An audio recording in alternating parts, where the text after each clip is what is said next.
Metabolism TV में आपका स्वागत है, जो मेटाबॉलिज्म और स्वास्थ्य, ऊर्जा पेय पदार्थों के बारे में सही जानकारी का स्रोत है। मैं फ्रैंक सुआरेज हूँ, मोटापे और मेटाबॉलिज्म का विशेषज्ञ, और मेरे पास कई लोग हैं जो मेटाबॉलिज्म टीवी पर सवाल पूछ रहे हैं। हम आपके सवाल पूछने के लिए आपका बहुत धन्यवाद करते हैं जॉर्ज, और मुझे उन्हें जवाब देना पसंद है। कभी कभी हमें थोड़ा समय लग जाता है क्योंकि जॉर्ज, ये कितना था? हर महीने 13 मिलियन लोग इसे देख रहे हैं और ये बढ़ता जा रहा है, इसलिए काफ़ी लोग हैं, लेकिन हम हमेशा आपके सवालों का जवाब देंगे। तो मैं इन सवालों का जवाब देना चाहता हूं जो हमें पूछे जा रहे हैं कि क्या ऊर्जा पेय पदार्थ अच्छे हैं या क्या वे बुरे हैं। तो मैं विशेष रूप से उन पेय पदार्थों का उल्लेख कर रहा हूं जिनमें मुख्य रूप से कैफीन होती है। उनमें से सबसे प्रसिद्ध सॉस, iOS, हम रेड बुल जैसे कुछ के बारे में बात कर रहे हैं।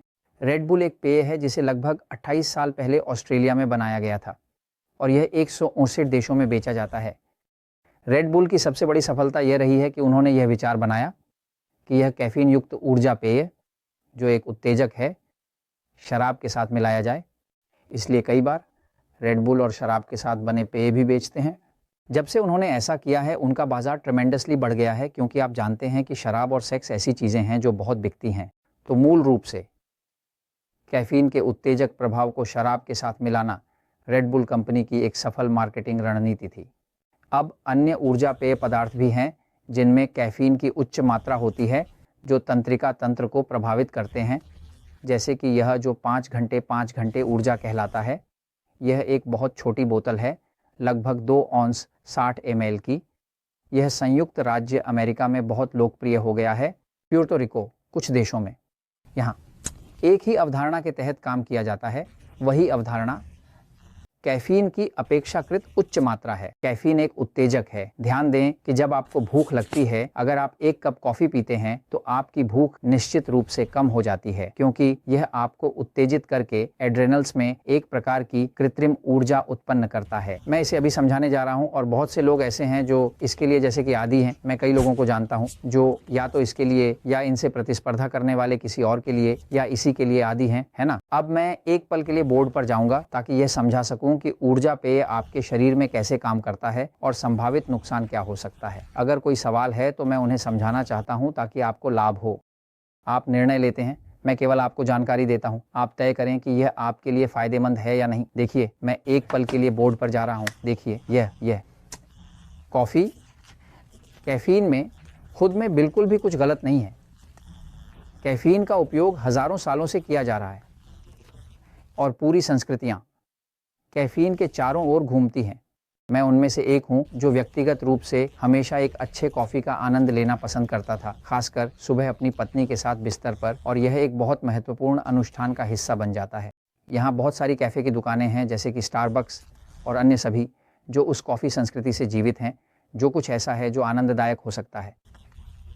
लेकिन अब हम मेटाबॉलिज्म के विषय पर आते हैं। ध्यान दें, मेटाबॉलिज्म के दृष्टिकोण से जब कोई व्यक्ति अपनी ऊर्जा को पुनः प्राप्त करना चाहता है, स्वस्थ रहना चाहता है, वज़न कम करना चाहता है, बेहतर सोना चाहता है, तो यह सब इस बात पर निर्भर करता है कि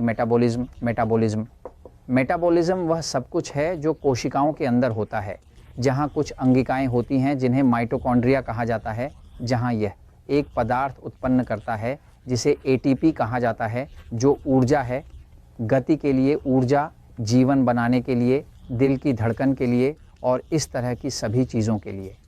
तो मेटाबॉलिज्म क्या करता है? मेटाबॉलिज्म वह प्रक्रिया है जो कोशिका के भीतर होती है और ऊर्जा का उत्पादन करती है। मेटाबॉलिज्म का अद्वितीय कार्य ऊर्जा का निर्माण करना है। अब ऊर्जा पेय पदार्थों के बारे में जब हम कैफीन या यहाँ तक कि निकोटीन की बात करते हैं, जो कि सिगरेट में होती है, या किसी भी ऊर्जा देने वाली उत्तेजक पदार्थ की बात करते हैं, ये जिस तरह से शरीर को उत्तेजित करता है, जो ऊर्जा देता है, वह यह है कि हम सभी के पास यहाँ पीछे 2 गुर्दे होते हैं। गुर्दों के ऊपर कुछ छोटे ग्रंथियाँ होती हैं जिन्हें एड्रेनल ग्रंथियाँ कहा जाता है। एड्रेनल या सुप्रारेनल ग्रंथियाँ। एड्रेनल ग्रंथियाँ एड्रेनालिन का उत्पादन करती हैं। इन्हें एड्रेनल कहा जाता है क्योंकि ये एड्रेनालिन का उत्पादन करती हैं, लेकिन एड्रेनालिन के अलावा ये कोर्टिसोल भी उत्पन्न करती हैं, जो एक तनाव हार्मोन है। जब भी आप कैफीन का सेवन करते हैं तो आपको ऊर्जा में वृद्धि का अनुभव होता है, लेकिन मुझे ऊर्जा में वृद्धि महसूस होती है, और अगर मुझे भूख थी तो वह खत्म हो जाती है, और अगर मैं थका हुआ था तो मैं तुरंत जाग जाता हूँ, और अगर मुझे नींद आ रही थी तो वह भी खत्म हो जाती है। क्यों? क्योंकि ऊर्जा में यह वृद्धि कैफीन के कारण होती है, जो कि निकोटीन की तरह एक उत्तेजक है। ये उत्तेजक अधिवृक्क ग्रंथि को उत्तेजित करते हैं, और अधिवृक्क ग्रंथि इसके जवाब में एड्रेनालिन और कोर्टिसोल हार्मोन का उत्पादन करती है।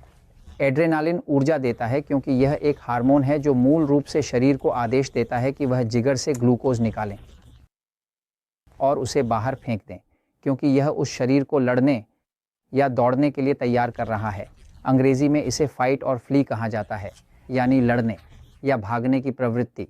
यह एक स्वाभाविक प्रवृत्ति है। यदि आप किसी समस्या का सामना करते हैं और एक डायनासोर आपको खाने आ जाता है तो आपके एड्रेनालिन के स्तर आसमान छू लेंगे, क्योंकि जीवन की किसी भी तनावपूर्ण स्थिति के कारण शरीर को एड्रेनालिन और कोर्टिसोल का उत्पादन करने के लिए मजबूर होना पड़ता है। कोर्टिसोल एक तनाव हार्मोन है जो मूल रूप से प्रतिरक्षा प्रणाली की कार्यक्षमता को कम करता है, रक्षा प्रणाली को प्रभावित करता है और सूजन को कम करना शुरू करता है। ये एक हार्मोन भी है जो जिगर को ग्लूकोज बाहर निकालने के लिए मजबूर करता है। इसलिए तनाव मोटापा बढ़ाता है, क्योंकि तनाव कोर्टिसोल और एड्रेनालिन का उत्पादन करता है, लेकिन सबसे ज़्यादा कोर्टिसोल ही है जो मोटापा बढ़ाता है।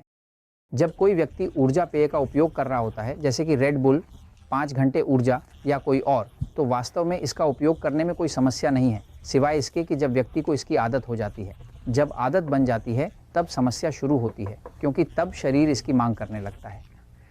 इस स्थिति में एड्रेनालिन पूरी तरह से कैफीन या किसी अन्य उत्तेजक पर निर्भर हो जाता है, जो कि निकोटीन भी हो सकता है, लेकिन इस मामले में कैफीन। जब यह उत्तेजक लगातार एड्रेनालिन का उत्पादन करता है और व्यक्ति इसे दिन में 1 या 2 बार उपयोग करता है तो शरीर इसकी मांग करने लगता है, और अगर इसे नहीं मिलता तो व्यक्ति खुद को अस्वस्थ महसूस करता है। अब यह एक दुष्चक्र बनाता है, क्योंकि मूल रूप से जो होता है वह यह है कि एड्रेनल ग्रंथियां, एक किडनी हटा दी जाती है और ऊपर एड्रेनल ग्रंथि होती है। यह एड्रेनल ग्रंथि थक जाती है। शरीर 3 चरणों से गुजरता है। पहला है अलार्म। जब एक हल्का दर्द होता है, एक अलार्म से प्रतिरोध में जाता है और प्रतिरोध से ग्रंथि थकावट में जाती है।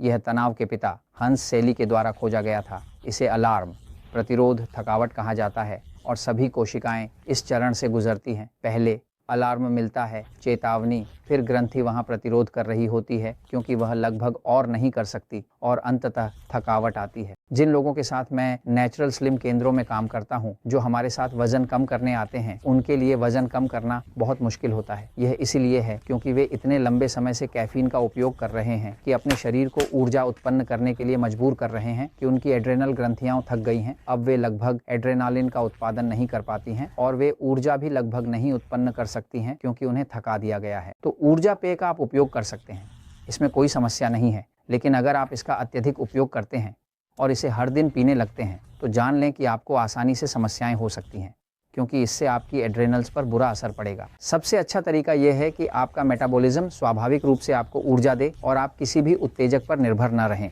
और मैं यह इसलिए कह रहा हूं क्योंकि सच हमेशा जीतता है।